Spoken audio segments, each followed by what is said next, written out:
Hello everyone, welcome to my channel. Today we're going to be reviewing the Epomaker Skyloong SK61. These are the yellow switches. I'm going to be also lubing them in this video, the switches themselves, stabilizers, all that. I'll be doing like a time lapse of that while we're talking about this keyboard. So this keyboard retails for about $60 to $70. Depending on which switch you get, they do have like red, black, blue, and some other ones.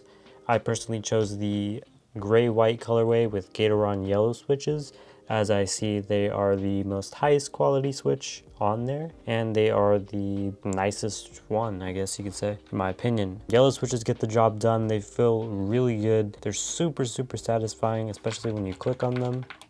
This is the preset sound. So some of them do sound a little bit less lubed, but that's just because of overall usage.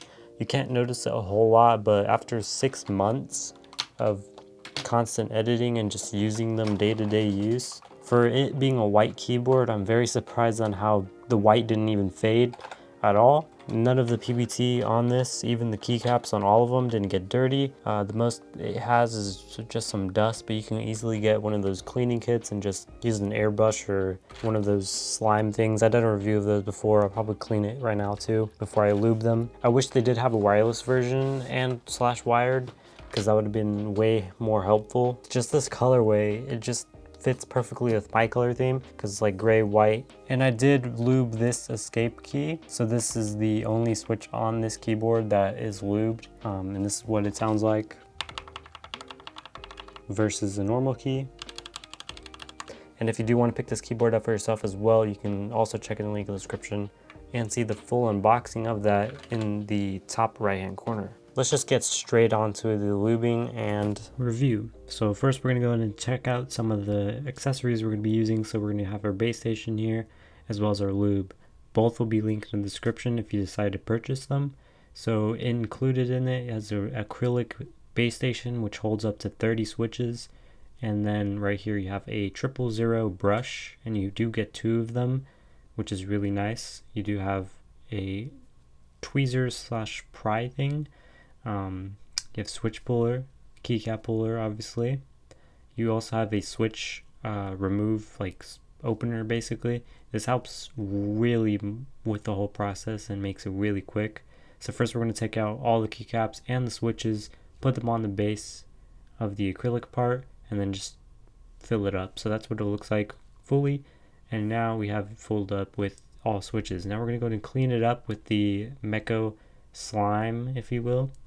Really simple, really inexpensive method to clean it, and that's really clean. I recommend cleaning it before you do anything.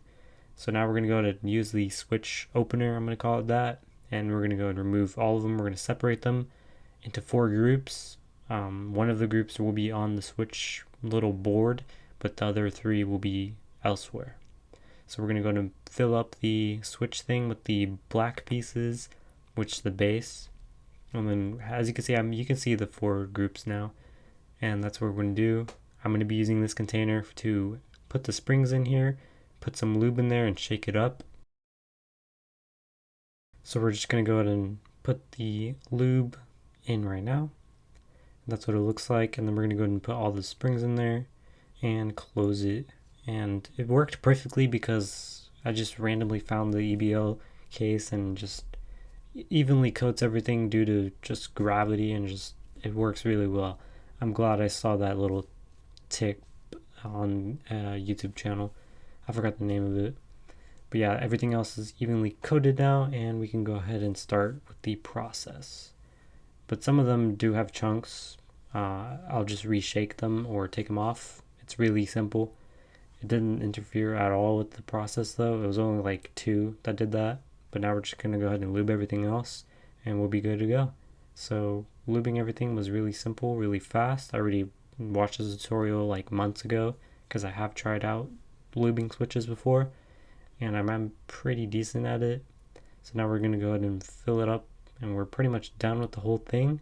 We just got to do this twice, but I'm not going to bore you and do it twice again on camera. I will just put these switches on and skip it and then put more switches on. So we're going to put these keycaps on, and then we will set up the next part for the switches, and boom, just like that, we already finished it. It took 2 hours, but I shortened it into about 2 minutes, which is awesome thanks to the YouTube power. I did stabilize lube for the stabilizers, and then I cleaned everything else like once more. Here's the complete product. So we just lubed this whole keyboard. That was a pain process. This is my first time lubing a full keyboard, 60% obviously. It took about 2 hours in total. That was my first attempt, like I said. It's not bad for the first attempt, but it took way longer than I expected, so yeah. But I already got the gist of it. Now I know for the second time what to do way quicker than most other things I was doing that took a long time. But this is what it sounds like. We're gonna show you now.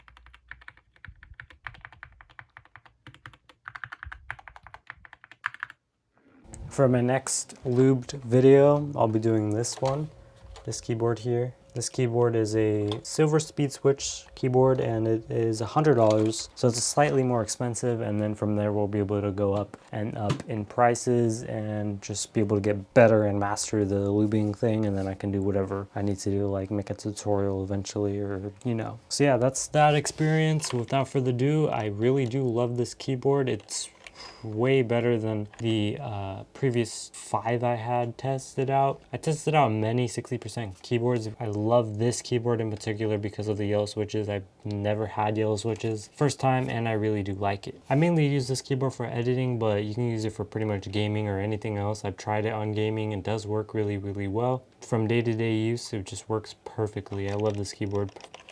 The build quality on it is very sturdy and durable. Using a nice polycarbonate on the back. It has rubber feet on the bottom as well, so it doesn't slide or move anywhere. That also helps really, really well. And the RGB on this, I'll go and show you in a minute. The RGB is actually really, really good. It has about 10 modes, I believe. 6-month review. If you guys like this video, make sure you like, comment, of course, to subscribe. If you're new around here, it only takes 5 seconds to do so. And I'll see you guys in the next one. Thank you for watching.